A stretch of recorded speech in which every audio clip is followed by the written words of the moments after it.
Guys, everyone likes DIY machines that are spec'd out, super powerful, excessive size frames or wheels, crazy speed, insane power, and design that is out of this world. But when it comes to regular commuting in the city, we need something light, easy to get inside a building or office, compact but still has a punch to get you from point A to point B, fast, also want to deliver excitement, and overall good ratio to power, size, and performance. And I think I have for you something cool and priced well, actually a bargain if you compare the specs to the other models in this class available today on the market.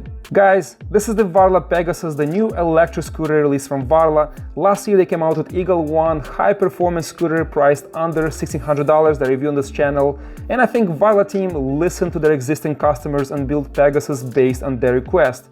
Let's see how the scooter was delivered, and after we'll dive deep and go over the specs and performance, cons and pros, and see where Pegasus lands. We have an extra scooter stand. We have a safety lock. This is really useful for the city. The tool, hardware, and I believe this is the charger. 54.62 amp charger. We have the owner's manual. This shows you how to put the Velcro around the folding mechanism.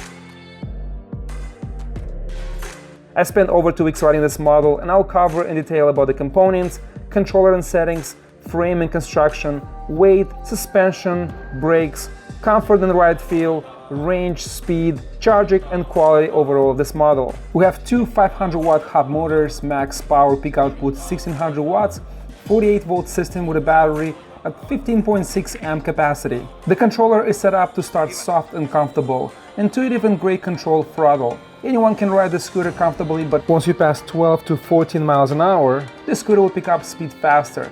I weigh 215 pounds, and if you're lighter, you'll have much faster, more exciting startup. This model has a very good, compact, robust design frame, made out of aluminum plus magnesium alloy. I like the colors, the rear footrest with the stem hook, the foldable mechanism is solid. The lock clamp looks interesting, but you have to press hard to disengage the folding stem. Varla included this Velcro for safety, which is working just fine, but visually looks like it does not fit here.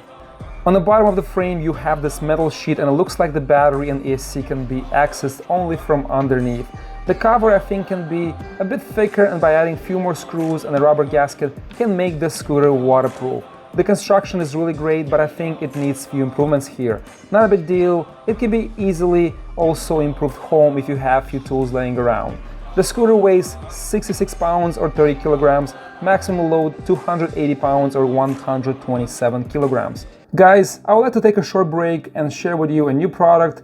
This is a phone holder I've been looking for a long time. After riding Nami and Quad Hunter, high-performance scooters that reach speeds over 60 miles an hour, I was looking for a solid phone holder that'll be able to survive strong impact, shocks and high speeds without losing or breaking the phone. I came across a lot of options after searching on Google and Amazon that were not securing the phone properly and would not withstand this high speed levels and stress coming from the handlebars from rebound.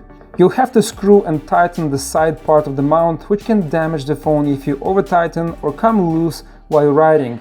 The mounts were also shaking while riding and looked poorly designed. I was really concerned mounting my Samsung S21 Ultra and breaking it or dropping it. So after extensive research I came across Quad Lock. It is not cheap, but after 3 weeks I can tell you this is the best mount I have ever tried so far.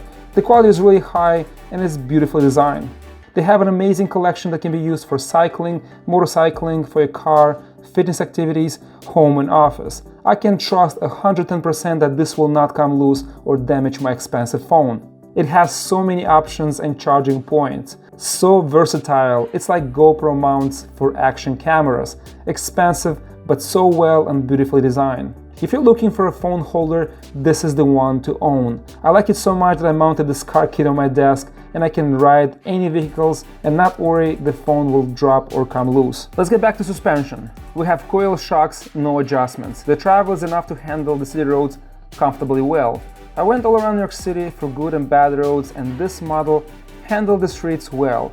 I'm surprised that these 8-inch rubber tires, and these are puncture-proof solid tires, were soft and comfortable. I was not expecting good comfort, but it handled big cracks surprisingly very well. The ride was soft and pleasant even at higher speeds. A great option for those that don't want to deal with swapping tubes and tires. And that reliability when commuting for long distances and 3.5-inch wide size tire design provided a good grip and more comfortable riding experience. Brakes are mechanical, rear was perfectly set up out of the box, the front brake gave me 5 minutes nightmare.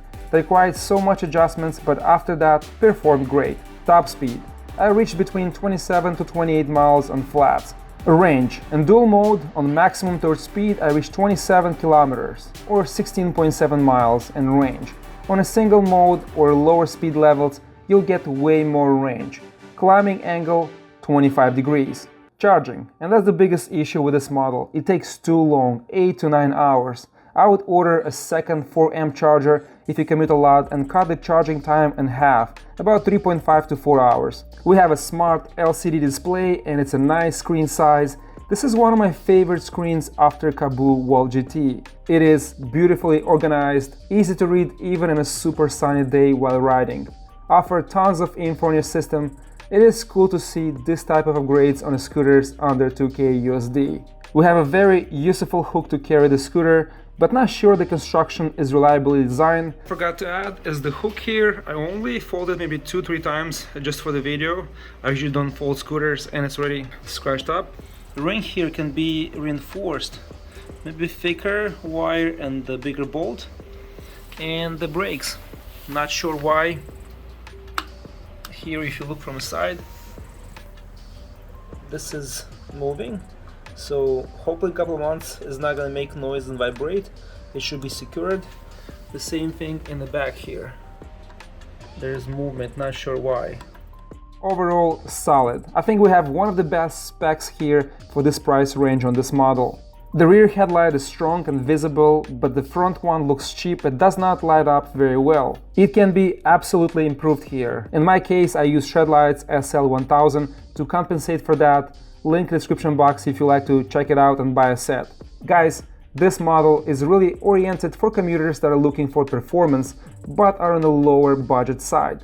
Varla team included a lot of free accessories that will definitely help the average commuter. I own Nami and I have tried a lot of fast scooters, but for a quick run to the grocery store or running an errand in the city, having a personal electric vehicle that is light and easy to handle, this is where Pegasus shines. It is a fast and cheap solution that does extremely well all around and exceeded my expectations. Please share and like this video, I hope it was informative. Always wear protective gear. Thank you so much for watching and I'll see you next time.